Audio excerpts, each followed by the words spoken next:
Welcome back to the deep dive. I want to start today with a little scenario. You walk into a bookstore, or I don't know, a bakery, maybe even just a friend's living room. What is the very first thing your brain does? It sorts. Before you even say hello, before you pick anything up? It sorts things. It categorizes. Exactly. It judges. You look at a croissant and go, okay, that's a solid 8. You scan a bookshelf and think, all right, lots of thrillers, not much history, 3 stars. We have this fundamental, almost primal need to rank the world around us. We can't just let things be. No, we have to put them in an order. It's a survival mechanism originally. Mm. Is this berry better than that berry? Is this cave safer than that one? But in the modern world, that instinct has just gone completely haywire. Right. We aren't ranking berries anymore. We're ranking everything, Yeah. from the profound to the completely, utterly absurd. And that brings us to today's source material. We are looking at a platform called SendMailList. Now, on the surface, its whole marketing pitch is pretty standard. It calls itself the ultimate platform to create, share, and discover rankings. So you think, okay, top 10 movies, top 10 songs. Yeah. The usual internet stuff. That's exactly what I thought, but then I started digging into the actual categories. And honestly, it's staggering. It really is. It's like walking into a library where the Dewey Decimal System has, I don't know, been replaced by a random number generator and a whole lot of caffeine. That is a perfect description because what we found isn't just a list of movies. It's this massive, eclectic, slightly chaotic collection that ranges from kings, queens, and rulers all the way to fast food fries. It creates this fascinating context collapse. That's a term we use in media studies where these distinct social worlds just collide. Here, you have tools to rank your life's ambition sitting literally pixels away from a tool to rank, like flavors of potato chips. So our mission today is to unpack this whole ecosystem. We're going to look at the features like the ability to record video explanations and the AI tools, but mostly I want to explore the lists themselves. Yeah. Because I truly believe that nothing tells you more about the human condition in 2026 than looking at what we decide is worth dragging and dropping into a tier list. It's a digital taxonomy of our collective brain. So let's start with the big stuff, pop culture. When you first land on the site, it feels a bit like you've wandered into the world's biggest Comic-Con. Oh, absolutely. The featured lists are just dominated by these massive entertainment franchises. You've got Marvel characters, Star Wars characters. Yes. These are the modern myths. And for a fan, ranking them isn't just, a casual activity. It's a way of asserting your knowledge. If you rank some obscure Jedi above Luke Skywalker, you're signaling something to the tribe. What are you signaling? You're saying, I know the lore. I know it better than you. It's definitely about signaling, but I was also struck by the television categories because it's not just the current hits. There's a fascinating sort of generational clash happening right there in the menu. Okay, yeah. You've got Seinfeld characters, the 90s giant sitting right there, but then right next to it is Yellowstone. That stood out to me as well. Yellowstone is this massive modern hit, but it appeals to a very different demographic than, say, Seinfeld or Friends. Completely. The fact that they're all coexisting on the same dashboard shows this platform isn't just a nostalgia machine. It's trying to capture the current zeitgeist, whatever that happens to be. It's a mix of remember when and look at this now. And then, of course, there's the music section. Or maybe I should say the Taylor Swift section. A Taylor Swift phenomenon. Yeah, you can't really analyze modern internet culture without it. And the source material, it explicitly invites users to join thousands of Swifties, to rank her discography. Right. It doesn't just say rank these albums, it says join the Swifties. That phrasing is so key. Yeah. It frames the act of ranking as a communal ritual. It's not an individual critique, it's an entry ticket into the community.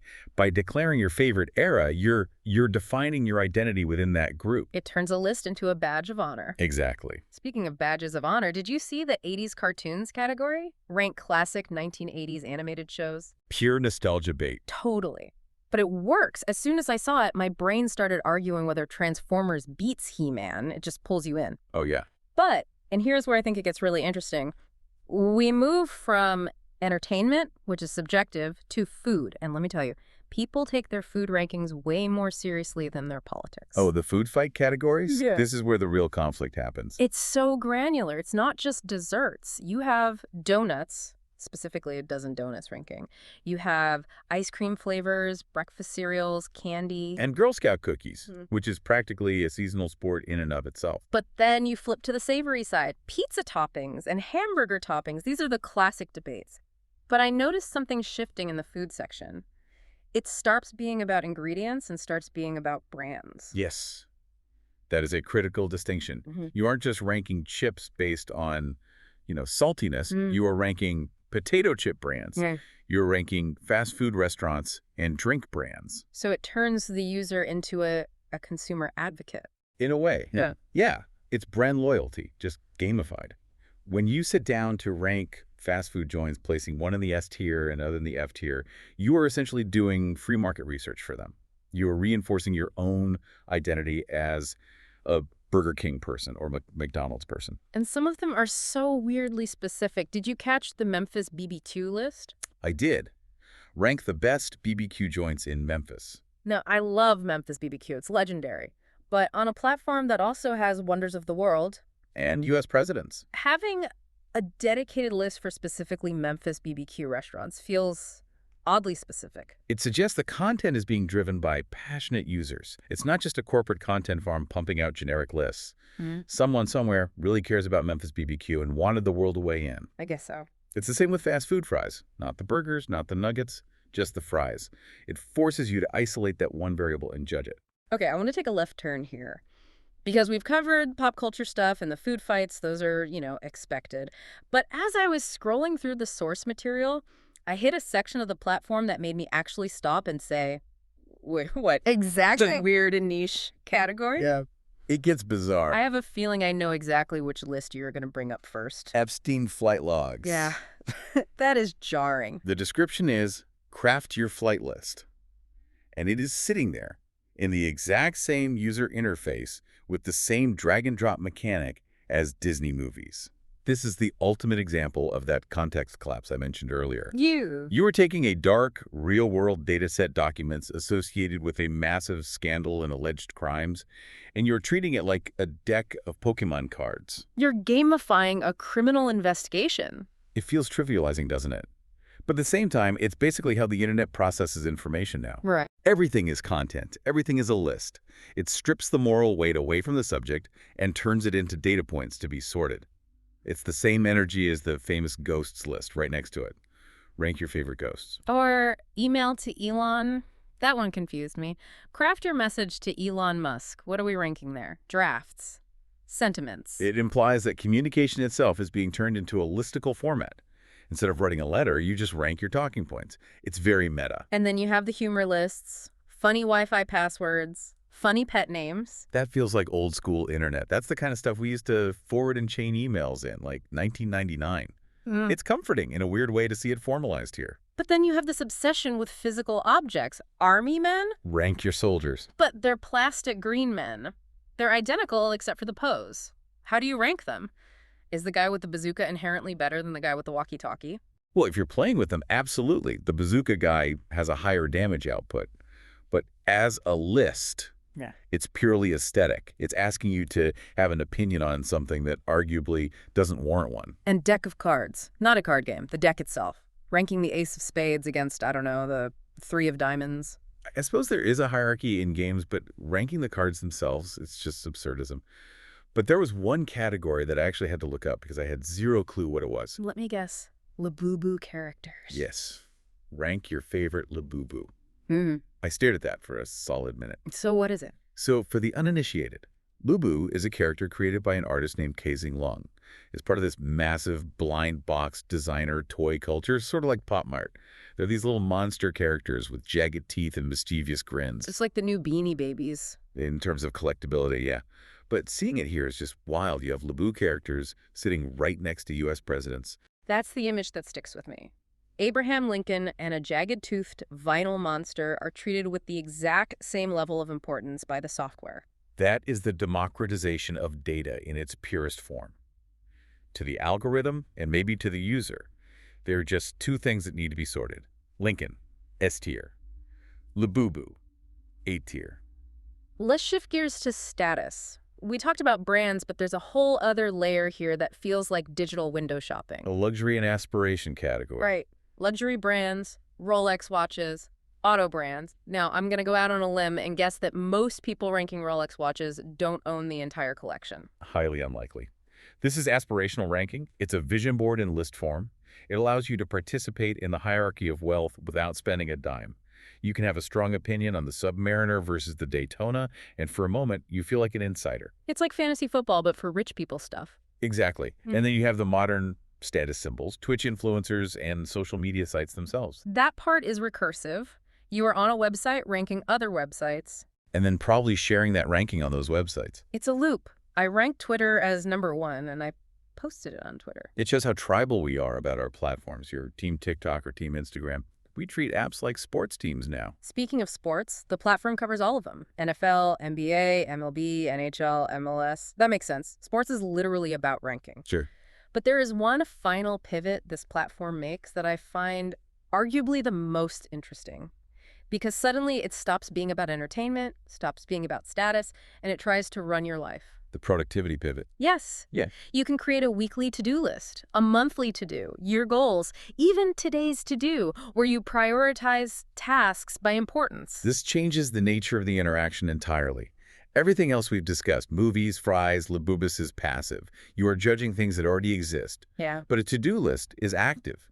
It's about creating the future. It's about utility. But isn't it weird to do that here? To log on, rank fast food fries, and then think, you know what? I should also map out my life goals for 2026 right here next to the French fries. It is weird, but it's also brilliant from a gamification standpoint. If you are already in that dopamine loop of categorizing, drag this up, drag that down, and make it look neat, it is a very short leap to apply that same mechanic to your laundry and your emails. It gamifies the chores. Precisely. It treats file taxes as just another entity to be ranked, the same as Luke Skywalker. It lowers the intimidation factor of the task by forcing it into a game interface. If I can rank the Avengers, I can rank my errands. That is a really generous way of looking at it. I just see it as procrastination disguised as productivity. Oh, I'm just organizing my list. Well, there is that too. And there's a seasonal aspect with Santa's list. But that leads us to the tech feature they seem very proud of, AI gift recommendations. Ah, yes. This is the only place where the user stops being the expert. The whole pitch is get personalized gift suggestions powered by AI. Answer a few questions and discover the perfect presents. So instead of me telling the list what is good, the list tells me what to buy. It's outsourcing the judgment. Yeah. Usually, a ranking platform is about you asserting your taste. I know better than you. This movie is #1. But gift giving is high pressure. We're afraid of getting it wrong. Right. So here, the platform offers a release valve. Don't worry. The computer knows what to get. It's a helper bot in a sea of opinions. And it hints at where this is all going. We start by manually ranking things, but eventually we just want the algorithm to tell us what the definitive ranking is so we don't have to think. Right. We've got kings, queens, rulers, wonders of the world, and then Boy Scout merit badges. Rank the merit badges. That is such a specific hierarchy of achievement. It really is. And it fits the theme. Whether it's merit badges, Rolexes, or Taylor Swift albums, we're looking for a badge of honor. We're looking for a way to say, I have organized this chaos. I know what is best. And Send Me Your List gives you the tools to shout that from the rooftops. The record top 10 video feature is crucial here. It's not enough to just make the list. You have to broadcast it. It feeds right into the hot take economy. Everyone wants to be a pundit. Everyone wants to have the viral video explaining why pineapple on pizza is actually S tier. It gives you the visual aid. It provides the structure for the argument. Exactly. So we have this massive, eclectic, slightly insane collection. We have U.S. states sitting alongside crazy reality TV.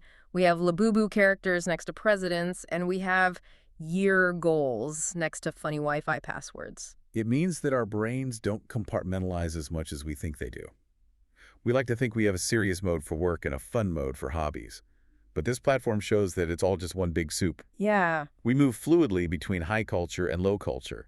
We worry about our career goals, and 5 minutes later, we're laughing about a dog's name. It's validation that you can care about global wonders of the world and Pokemon at the same time. And that you can be organized enough to make a to-do list, but chaotic enough to need a ranking of fast food fries. It is the full spectrum of the human experience, boiled down to a drag-and-drop interface. Even the weird parts.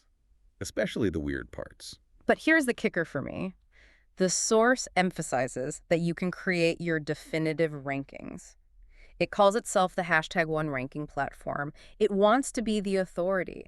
And yet, there is a very prominent button that says, reset this list. That feature is the most honest part of the entire platform. Reset this list. It acknowledges that these rankings are ephemeral. They aren't written in stone.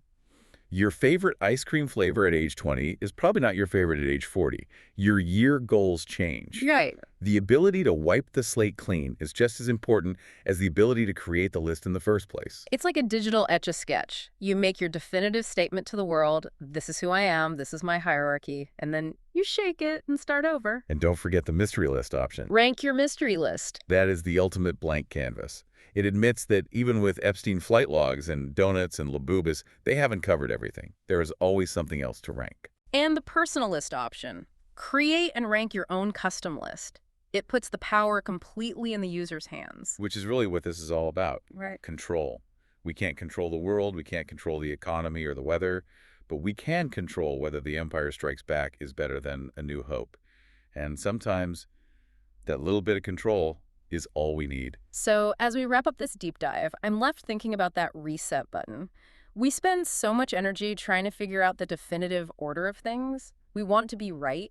We want to have the best taste. We crave finality. But the button is always there. So here's my question for you listening. In a world where we are constantly categorizing, judging, and ranking everything from our snacks to our politicians, how often do we actually need to hit reset? That's the real challenge. Does the ability to rank your year goals on the same screen as your potato chip brands trivialize your life goals? Or does it just elevate the potato chips? I'd like to think it elevates the chips. I think I'm with you on that. Something to chew on, preferably, while ranking your top 3 snacks. Thanks for joining us on The Deep Dive. See you next time.